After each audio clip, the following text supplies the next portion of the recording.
ಎಲ್ರಿಗೂ ನಮಸ್ಕಾರ. ನನ್ನ ಹೆಸರು ಮಂಜುನಾಥ್ ಮದಿಹಳ್ಳಿ. ಪ್ರಿಯ ವೀಕ್ಷಕರೇ, ಮೊನ್ನೆ 2 ದಿನ ನಾನು ಹುಬ್ಳಿ ಧಾರವಾಡ ಅವಳಿನಗರದ ಇಬ್ಬರು ಶಾಸಕರು, ಒಬ್ಬ ಅರವಿಂದ್ ಬೆಲ್ಲದ ಬಿಜೆಪಿಯಿಂದ, ಇನ್ನೊಬ್ರು ಕಾಂಗ್ರೆಸ್ ಪಕ್ಷದ ಪ್ರಸಾದ್ ಅಬ್ಬಯ್ಯ ಅವರು ಒಂದು ಸುದ್ದಿ ಮಾಧ್ಯಮಕ್ಕೆ ಸಂದರ್ಶನ ಕೊಡ್ತಾರೆ. ಎರಡೂ ಪಕ್ಷದ ಶಾಸಕರು ಪೊಲೀಸ್ ಇಲಾಖೆಯವರ ಮೇಲೆ ಮತ್ತು ಇಲಾಖೆಯಲ್ಲಿ ಇರತಕ್ಕಂಥ ಕೆಲವರ ಮೇಲೆ ಆರೋಪಗಳನ್ನ ಮಾಡ್ತಾರೆ. ಕಮಿಷನರ್ ಬಗ್ಗೆ ಬಹಳ ಹಗುರವಾಗಿ ಮಾತಾಡ್ತಾರೆ. ನಾನು ಇದನ್ನ ಊಹೆ ಮಾಡಿರಲಿಲ್ಲ. ಯಾಕಂದ್ರೆ ಎನ್ ಶಶಿಕುಮಾರ್ ಅವರು ಹುಬ್ಳಿಗೆ ಧಾರವಾಡಕ್ಕೆ ಬಂದಾಗ ನಾನೇ ಪತ್ರಿಕೆಯಲ್ಲಿ ಬರೆದಿದ್ದೀನಿ, ಸ್ಟ್ರಿಕ್ಟ್ ಆಫೀಸರು, ಅವರು ಬಂದ ಮೇಲೆ ಒಳ್ಳೇದಾಗುತ್ತೆ, ಸಾರ್ವಜನಿಕರು ನೆಮ್ಮದಿಯಿಂದ ನಿದ್ದೆ ಮಾಡ್ಬೋದು ಅನ್ನೋ ರೀತಿಯಲ್ಲಿ ನಾನು ವರದಿಯನ್ನ ಮಾಡಿದ್ದೇನೆ. ಇತ್ತೀಚೆಗೆ ಯಾಕೋ ಒಂದರ ಮೇಲೊಂದು ಅವ್ರ ಮೇಲೆ ಆರೋಪಗಳು ಬರ್ತಾ ಇದೆ. ಇಲಾಖೆಯವರ ಬಗ್ಗೆ ಇಲಾಖೆಯಲ್ಲಿ ಇರ್ತಕ್ಕಂಥವ್ರ ಬಗ್ಗೆ ಕೆಲವು ಅಧಿಕಾರಿಗಳು ಅಮಾನತ್ತಾಗ್ತಾ ಇದ್ದಾರೆ ದುಡ್ಡು ತಗೊಂಡ್ರು ಅನ್ನೋ ಕಾರಣಕ್ಕೆ. ಮೊನ್ನೆ ಅದು ಆಗಿದ್ದು, ವಿದ್ಯಾರ್ಥಿ ಒಬ್ಬನ ಏನು ಹಾಕೊಂಡಿದ್ದಕ್ಕೆ ಒಬ್ಬ ಪೊಲೀಸ್ ಇನ್ಸ್ಪೆಕ್ಟರ್ ಸಸ್ಪೆಂಡ್ ಆಗಿದ್ದಾರೆ.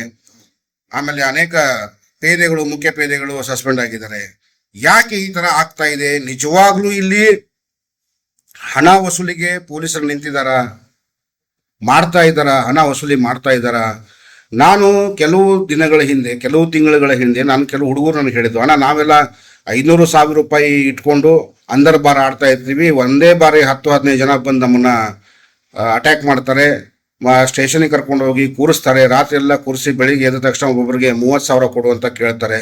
30,000 ಕೊಡೋವರೆಗೂ ನಮ್ಮನ್ನ ಬಿಡೋದಿಲ್ಲ, ಮೊಬೈಲ್ ಕೈ ಕೊಡೋದಿಲ್ಲ ಅಂತ ನನಗೆ ಹೇಳ್ತಾರೆ. ನಾನು ಅವಾಗ ಹೇಳ್ತೀನಿ, ನೀವಲ್ಲಿ 500 ಆಡ್ತಿರೋ, 100 ಆಡ್ತಿರೋ, 1000 ಆಡ್ತಿರೋ, ನೀವಲ್ಲಿ ಎಷ್ಟೇ ಆಡಿದ್ರು ಅದು ತಪ್ಪು. ಕಾನೂನು ಬಾಹಿರವಾಗಿ ನೀವು ತಪ್ಪು ಮಾಡಿದಿರಿ. ಈಗ ನೀವೆಲ್ಲಿ ತಪ್ಪಿನಲ್ಲಿ ಸಿಕ್ಕಾಕೊಂಡಾಗ ಅವರು 30,000 ಕೇಳಿದ್ರು, 50,000 ಕೇಳಿದ್ರು ಅಂತ ನನ್ನ ಹತ್ರ ಬಂದು ಹೇಳಿದ್ರೆ ನಾನೇನು ಮಾಡೋಕ್ಕಾಗುತ್ತೆ? ಏನು ಮಾಡ್ಲಿಕ್ಕಾಗೋದಿಲ್ಲ. ನೀವು ಆಡಲೇಬಾರ್ದು, ಅಂದರ್ ಬಾರ್ ಅನ್ನೋದು ಆಡಲೇಬಾರ್ದು. ಆಡಿದ ಮೇಲೆ ತಗಲಾಕೊಂಡ್ಮೇಲೆ ಅವ್ರು ಕೇಳಿದಷ್ಟು ದುಡ್ಡು ಕೊಟ್ಟು ಬರಲೇಬೇಕು, ಇಲ್ಲ ಒಂದು ಕೇಸ್ ಮಾಡಿ ಕೋರ್ಟಿಗೆ ಕಳಿಸ್ತಾರೆ, ಬೇರೆ ದಾರಿ ಇಲ್ಲ ಅಂತ ಹೇಳಿ ನಾನು ಸೈಡ್ ಸರ್ಕೊಂಡೆ.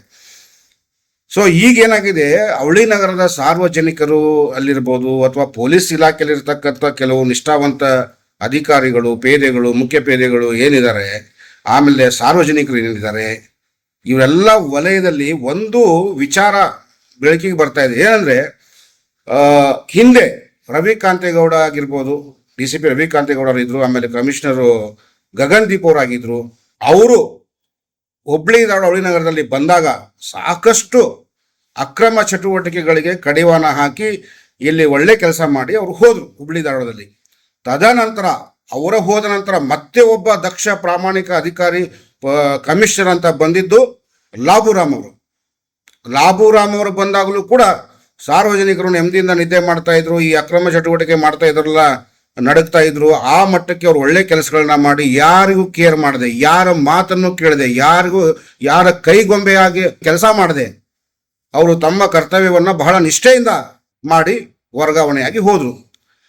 ಅವರ ನಂತರ ಮತ್ತೆ ಸಾರ್ವಜನಿಕರು ಖುಷಿ ಪಟ್ಟಿದ್ದು ಯಾವಾಗ ಅಂದ್ರೆ ಎನ್ ಶಶಿಕುಮಾರ್ ಅವರು ಬಂದಾಗ. ಇನ್ನ ಒಳ್ಳೆ ಕಮಿಷನರ್ ಬಂದಿದ್ದಾರೆ, ಒಳ್ಳೆ ಕೆಲಸ ಮಾಡ್ತಾ ಇದ್ದಾರೆ, ಯಾರನ್ನೂ ಬಿಡ್ತಾ ಇಲ್ಲ ಅನ್ನೋ ಒಂದು ಖುಷಿ ವಾತಾವರಣವನ್ನು ಸೃಷ್ಟಿಯಾಗಿತ್ತು. ಅದನ್ನ ಎಂಜಾಯ್ ಮಾಡಿ ಜನ ನೆಮ್ಮದಿಯಿಂದ ಇದ್ರು.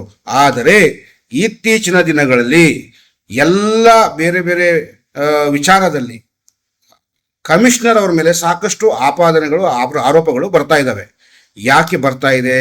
ಇದರಲ್ಲಿ ನಿಜವಾಗ್ಲೂ ಇವರು ಹಣ ವಸೂಲಿಗೆ ನಿಂತಿದಾರ ಏನು ಎತ್ತ? ಯಾಕಂದ್ರೆ ಒಬ್ಬ ರೈತನ ಸಮಸ್ಯೆ ಬಂತು, ಅದರಲ್ಲಿ ಒಬ್ರು ರೈತ ಹೋರಾಟಗಾರರು ಸಿದ್ದರಾಮಯ್ಯ ಅವರ ಮುಂದೆ ಕಮಿಷನರ್ ಹೆಸರು ಹೇಳ್ತಾರೆ. ಈಗ ಮೊನ್ನೆ ಒಬ್ಬ ವಿದ್ಯಾರ್ಥಿ ನೇಣು ಹಾಕೊಂಡು ತೀರ್ ಹೋದ, 80,000 ದುಡ್ಡು ಕೇಳಿದ್ರು, ಕೊಡೋಕ್ಕಾಗಲಿಲ್ಲ, ಅಥವಾ ಆಮೇಲೆ ಕೊಡೋಷ್ಟೊತ್ತಿಗೆ ಅವನಿಗೆ ಮಾನ ಮರ್ಯಾದೆಗೆ ಧಕ್ಕೆ ಆಗಿ ಸತ್ತು ಹೋದ ಅನ್ನೋ ಸುದ್ದಿಯಾಗಿ ಇನ್ಸ್ಪೆಕ್ಟರ್ ಅಮಾನತಾದ್ರು, ಮತ್ತು ಅವ್ರ ಜೊತೆಗೆ ಪೊಲೀಸ್ ಪೇದೆಗಳು ಕೂಡ ಅಮಾನತಾಗಿದ್ದಾರೆ. ಹೀಗೆ ಸಾಕಷ್ಟು ಪ್ರಕರಣಗಳಲ್ಲಿ ಪೊಲೀಸ್ ಇಲಾಖೆಯವರ ಕೈವಾಡ ಇದೆ. ಪೊಲೀಸ್ ಅವರಿಂದಲೇ ಈ ತರ ತೊಂದರೆಗಳು ಆಗ್ತಾ ಇದ್ದಾವೆ ಸಾರ್ವಜನಿಕರಿಗೆ ಅನ್ನೋ ಮಾತು ಕೇಳಿ ಬರ್ತಾ ಇದೆ. ಹಾಗಾಗಿ ನಾನು ಈ ಒಂದು ಸಾಮಾಜಿಕ ಮಾಧ್ಯಮದಿಂದ ಪೊಲೀಸ್ ಇಲಾಖೆಯವ್ರಿಗೆ ಒಂದು ಮಾತು ಹೇಳಕ್ಕೆ ಇಷ್ಟಪಡ್ತೀನಿ. ನಿಮ್ಮ ಮೇಲೆ ಅಪಾರವಾದ ಒಂದು ವಿಶ್ವಾಸ ಇಟ್ಟಿರ್ತಾರೆ ಸಾರ್ವಜನಿಕರು. ದಯವಿಟ್ಟು ಈ ರಾಜಕಾರಣಿಗಳ ಕೈಗೊಂಬೆಯಾಗಿ ಅಥವಾ ದುಡ್ಡಿದೆ ಅಂತ ಹೇಳ್ಬಿಟ್ಟು ಅವ್ರ ಮಾತು ಕೇಳ್ಕೊಂಡು ಇವ್ರ ಮಾತು ಕೇಳ್ಕೊಂಡು ಕಾನೂನಿನ ಚೌಕಟ್ಟನ್ನ ಮೀರಿ ಕೆಲಸ ಮಾಡಬೇಡಿ ಅಂತ ಈ ಸಂದರ್ಭದಲ್ಲಿ ನಾನು ಹೇಳಕ್ ಇಷ್ಟಪಡ್ತೀನಿ. ಯಾಕಂತಂದ್ರೆ ನೀವು ಇಲ್ಲಿ ಕೆಲಸ ಮಾಡಿ ವರ್ಗಾವಣೆ ಆಗಿ ಹೋದಾಗ ಜನ ಕಣ್ಣೀರು ಹಾಕಿದ್ದು ಉಂಟು ಅನೇಕ ಅಧಿಕಾರಿಗಳಿಗೋಸ್ಕರ ಬೇರೆ ಬೇರೆ ಜಿಲ್ಲೆಗಳಲ್ಲಿ. ಆ ರೀತಿಯಾಗಿ ಕೆಲಸ ಮಾಡಿ ಬಹಳ ನಿಷ್ಠೆಯಿಂದ ಕೆಲಸ ಮಾಡಿ, ಆಮೇಲೆ ಕೆಲವು ಪೇದೆಗಳಿಗೆ ನಾನು ಹೇಳ್ತೀನಿ, ಎಲ್ಲರಿಗೂ ಅಲ್ಲ, ಪೊಲೀಸ್ ಇಲಾಖೆಯಲ್ಲಿ ಇರ್ತಕ್ಕಂಥ ಯಾರಿಗೂ ಹೇಳ್ತಾ ಇಲ್ಲ ನಾನು. ಕೆಲವೊಬ್ರು ಇದ್ದಾರೆ ಭಾಳ ಹರಾಸ್ಮೆಂಟ್ ಮಾಡ್ತಾರೆ. ಹೊಡೆದು ಬಿಟ್ರು ಅಂತಂದ್ರೆ ಅವರು ಮನುಷ್ಯರೇ ಇರೋದಿಲ್ಲ. ಯಾರನ್ನ ಹೆಂಗೆ ತಗೊಂಡು ಹೋಗಿ ಹೊಡಿತಾರೆ, ಎದರಲ್ಲಿ ಸಿಕ್ಕ ಹಾಕಿಸ್ತಾರೆ, ಅವನು ತಪ್ಪು ಮಾಡಿದನೋ ಮಾಡಿಲ್ವೋ ಏನೂ ನೋಡಿಲ್ಲ. ತಪ್ಪು ಮಾಡಿದವನ್ನ ಹೊರಗಡೆ ಬಿಡ್ತಾರೆ, ಮಾಡದೇ ಇರೋರನ್ನ ಒಳಗಡೆ ಹಾಕ್ತಾರೆ. ಆಮೇಲೆ ಇಲ್ಲಿ ಒಬ್ಬ ಪಿಕ್ ಪ್ಯಾಕೆಟ್ ಮಾಡ್ಕೊಂಡಿದ್ದವನು ಸ್ವಲ್ಪ ದುಡ್ಡು ಮಾಡಿದಾನೆ ಅಂದ್ರೆ ಅವನ ಮಾತನ್ನು ಪೊಲೀಸರು ಕೇಳಬೇಕು. ಆ ಮಟ್ಟಕ್ಕೆ ಧಮಕಿ ಹಾಕ್ತಾರೆ ಜನಗಳಿಗೆ. ನನಗೆ ಇಲಾಖೆನೇ ನನಗೆ ಗೊತ್ತು, ನನಗೆ ಈ ಸ್ಟೇಷನ್ ಅವ್ರಿಗೆ ಗೊತ್ತು, ಆ ಸ್ಟೇಷನ್ ಅವ್ರಿಗೆ ಗೊತ್ತು ಅಂತ ಬಹಳಷ್ಟು ಜನಗಳು. ಅದೇ ಸಾರ್ವಜನಿಕರಲ್ಲಿ ಇರ್ತಕ್ಕಂಥ ಕೆಲವರು ಈ ಕಾನೂನು ಬಾಹಿರ ಚಟುವಟಿಕೆ ಏನು ಮಾಡ್ತಾ ಇದ್ದಾರೆ ಅವರೇ ಸ್ವತಃ ತಮ್ಮ ಬಾಯಿಂದ ಬೆದರಿಕೆ ಹಾಕ್ತಾರೆ. ಸ್ಟೇಷನ್ ಹೋಗ್ತೀಯಾ ಹೋಗು, ಕಂಪ್ಲೇಂಟ್ ಮಾಡ್ತೀಯಾ ಮಾಡು, ಏನಾಗ್ತೈತೆ ನೋಡ್ತೀನಿ, ಅವ ಇನ್ಸ್ಪೆಕ್ಟರ್ ಗೊತ್ತು, ಇವ ಇನ್ಸ್ಪೆಕ್ಟರ್ ಗೊತ್ತು, ನನ್ನ ಏರಿಯಾ. ಹೀಗೆ ಈ ರೀತಿಯ ಬೆದರಿಕೆಗಳು ಸಾರ್ವಜನಿಕರಿಗೆ, ಸಾಮಾನ್ಯ ಜನರಿಗೆ, ಕೆಲವು ಕಾನೂನು ಬಾಹಿರ ಚಟುವಟಿಕೆ ಮಾಡ್ತಾ ಇರೋರು ಹಾಕ್ತಾ ಇದ್ದಾರೆ. ಇದೆಲ್ಲ ಪೊಲೀಸರು ಗಮನಿಸಬೇಕು. ಮತ್ತೆ ನಾನು ಹಿಂದೆ ಹೇಳಿದ್ದೀನಿ, ಆನಂದ್ ನಗರ ಆಗಿರ್ಬೋದು, ನೇಕಾರ ನಗರದ ಸುತ್ತ ಸರೌಂಡ್ ಆಗಿರ್ಬೋದು, ಬಹಳಷ್ಟು ಜನರ ಮನೆಯಲ್ಲಿ ಚಾಕು, ಚೂರಿ, ಆಮೇಲೆ ಲಾಂಗು, ಮಚ್ಚು ಇವೆಲ್ಲ ಇದ್ದಾವೆ. ದಯವಿಟ್ಟು ಹೋಗಿ ಪರಿಶೀಲನೆ ಮಾಡಿ. ಯಾವ ಟೈಮಿಗೆ ಹೋಗಿ ಹಿಡಿತಿರೋ ಗೊತ್ತಿಲ್ಲ. ಆಮೇಲೆ ನೇಕಾರ ನಗರದಲ್ಲಿ ಮನೆಗಳಲ್ಲಿ, ಆನಂದ್ ನಗರದಲ್ಲಿ ಮನೆಗಳಲ್ಲಿ ಸರಾಯಿ ಮಾಡ್ತಾ ಇದ್ದಾರೆ.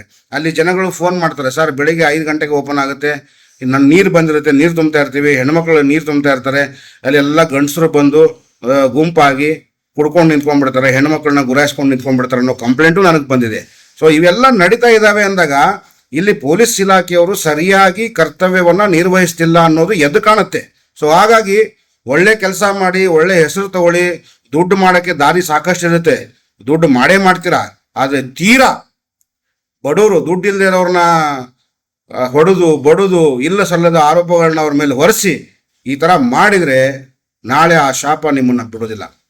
ಎಲ್ಲರಿಗೂ ಒಳ್ಳೆಯದಾಗಲಿ. ನಮಸ್ತೆ.